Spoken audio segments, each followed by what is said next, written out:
Boston's North End restaurants are known for delicious Italian food and an intimate atmosphere, but COVID regulations force diners to spread out in already tight spaces. I had 12 tables in Terra Mia.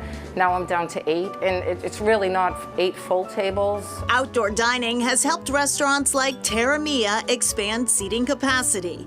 Owner Carla Gomez. We're optimistic. Things are coming back. Restaurants are embracing the outdoor dining initiative, which began in the summer of 2020.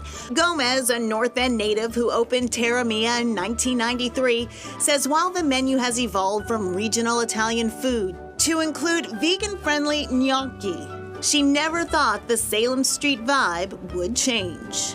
We've always asked for outdoor dining. I mean, it's always been pitched here and there, but it never really came to fruition. Gomez says while outdoor dining has been a godsend, the trend comes with a hefty price tag. $10,000 just for the barriers and their planters. Last year I spent over $20,000 on tables and chairs, umbrellas, flower pots. You want to make a nice presentation, for people to come sit outside and enjoy. Among the offerings, Terra Mia's meatballs, now a menu mainstay. Something that we didn't serve when we first opened. This is how we've evolved to eat the American palate, also the tourists that come into the North End. But the team at Terra Mia knows not to stray far from the familiar. This is our linguine and clams, Ipswich clams in a garlic and wine sauce, and it's one of the favorites of Terra Mia. This is our ravioloni aperto. It's a giant open-faced ravioli with sea scallops, shrimp, fresh zucchini, and a lobster mascarpone sauce. This is one of our staples, been on the menu since the time we opened. Gomez says the investment in outdoor seating is worth it and hopes the outdoor dining trend is here to stay. I would love for the outdoor seating to stay, maybe become a trend for the summer months. That would be huge for us. I think we'd be so appreciative of that because we've lost so much. Some restaurants are turning to creative measures to keep up with the demand for eating outside. A lot of businesses have had to pivot, to think out of the box and come up with creative ideas. Yours was a picnic. We got lucky, we got good weather early on in March, and we were every table full. We had to turn away so many people, and there's just an underwhelming supply of outdoor dining. But the demand, especially caused by the pandemic, is tremendous. Arpit Patel, owner of Barmore and Newton Center, says picnicking on shared green spaces is a growing trend. Instead of having to turn people away, we want to give people the option of taking out food, going to the common area, and still having a little family dinner, or if it's a date, something like that, just having the ability to enjoy the restaurant experience. The Barmore picnic baskets come complete with cheese boards, wraps, beverages, and blankets. Do you see this staying past the pandemic? I think the idea of shared green spaces is an idea that will stay. That might be one of the positives of the pandemic.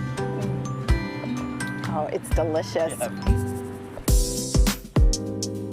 If you're not ready to dine out and sick of takeout, the restaurant experience can come to you.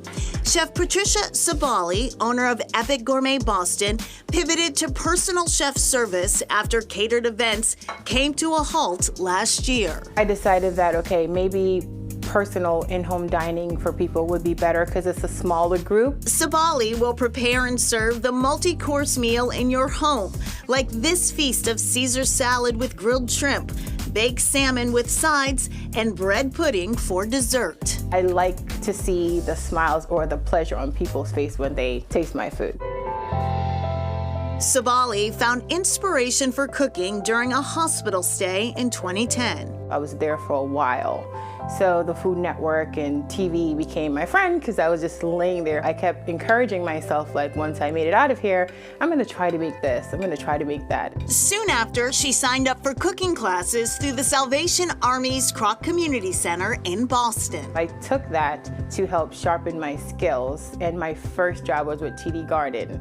And I just absolutely fell in love with cooking. I was a nursing assistant before. I never thought that I would be a chef, but my love and my passion just opened up for it. Sabali's first catered event was not a small affair. A friend of a friend, she tasted my food and wanted me to cater her wedding of 200 people. And it was plated And I was the only chef, and I pulled it off.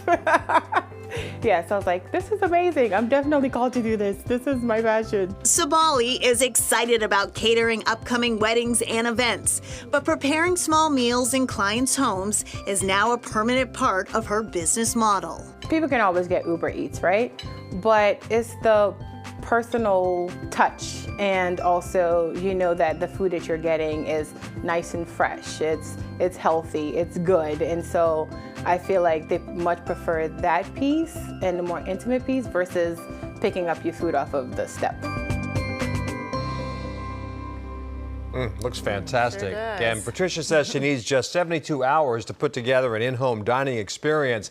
Prices, of course, depend on the menu. The meal you just saw would be about $250. That includes, though, all the food and the in-home service as well. And back to the North End, not everyone loves outdoor dining. Some residents we spoke to say that the already narrow streets and sidewalks are becoming even more clogged as more restaurants offer outdoor dining. It is definitely a work in progress, and the city is working with the neighborhood. All right, coming up, how do you say hot dog in French?